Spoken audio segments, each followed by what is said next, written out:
আবারও নিরাপত্তা নিয়ে বড় প্রশ্ন উঠছে আলিপুরদুয়ার জেলার কামাখ্যাগুড়িতে। সম্প্রতি পুজোর মরশুমে ছিনতাইয়ের ঘটনার পর এবার সেই এলাকাতেই ঘটল চুরির মতো চাঞ্চল্যকর ঘটনা।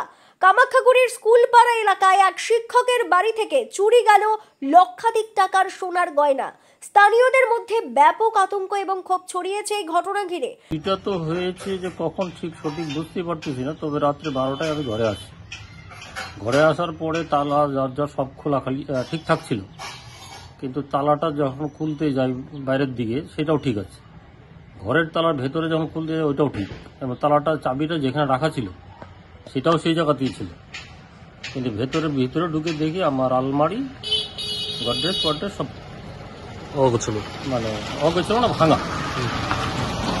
এই অবস্থায় যে একজনকে ডাকি, পুলিশকেও ডাকি, ওরা এসে দেখলো, দেখে ওই ফটো টটো করে চলে গেল। আজকে আবার 11টা যেতে বললো, যাওয়ার পরে আইসি নাকি ওসি বলে উনি একটু লিখিত বয়ান নিয়ে গেল, বললো যে দেখি আমরা চেষ্টা করি। কি খোয়া যায় আপনার, মানে হ্যাঁ কি খোয়া যায়, কি কি মানে চুরি হয়েছে? আচ্ছা, কোনো জিনিসেই এমনিতে অন্য জিনিসে কোনো কিছু হাত দেয় নাই, মেনলি ওরা সোনাগুলি নিয়ে গেছে। কত লোক শোনাচ্ছে? আনুমানিক শাখায় এক জোড়া বাঁধানো, 3টে আংটি, এক জোড়া কানের। কত হবে, কত পরিমাণ গ্রাম? তাতে এই সবগুলি মিলে অনুমানিক 16 থেকে 17 গ্রাম। কি মনে করছেন এই যে একটা মানে এরকম চুরি এটা জনবহুল এলাকায়? মানে আমি 3-4 দিন বাড়ি না থাকাতে এরা প্রতিদিনই মনে হয় ফলো করছে। তো আমি যেদিন জিনিসগুলি খোয়া যায়, এরা হয়তো অনুমানিক সন্ধ্যার পরে রাত্রে 10টা বা 9টার আগেই কাজটা করে ফেলছে। এমনভাবে গুছিয়ে গেছে, কিছু চট করে কিছু বোঝাও যায় না। এই জনবহুল এলাকায় এরকম একটা চুরি, মানে এটা কি মনে হচ্ছে, কি বলবেন?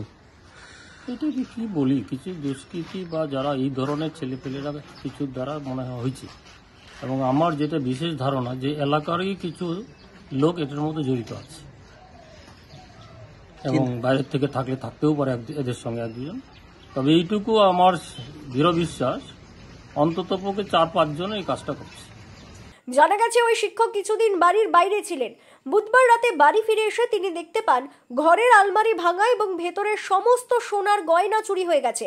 বিষয়টি বুঝে তিনি রাতেই স্থানীয় থানায় খবর দেন। পুলিশ ঘটনাস্থলে পৌঁছে তদন্ত শুরু করেছে, তবে এখনো পর্যন্ত কাউকে গ্রেপ্তার করা যায়নি।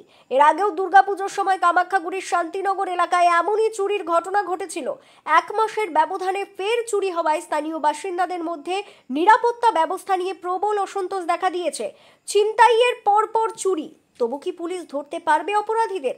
কামাখ্যাগুড়িবাসীর একটাই দাবি, এলাকায় নজরদারি আরো বাড়ানো হোক এবং দোষীদের দ্রুত পাকড়াও করুক police. Bureau news, ABN 24x7, Alipurduar.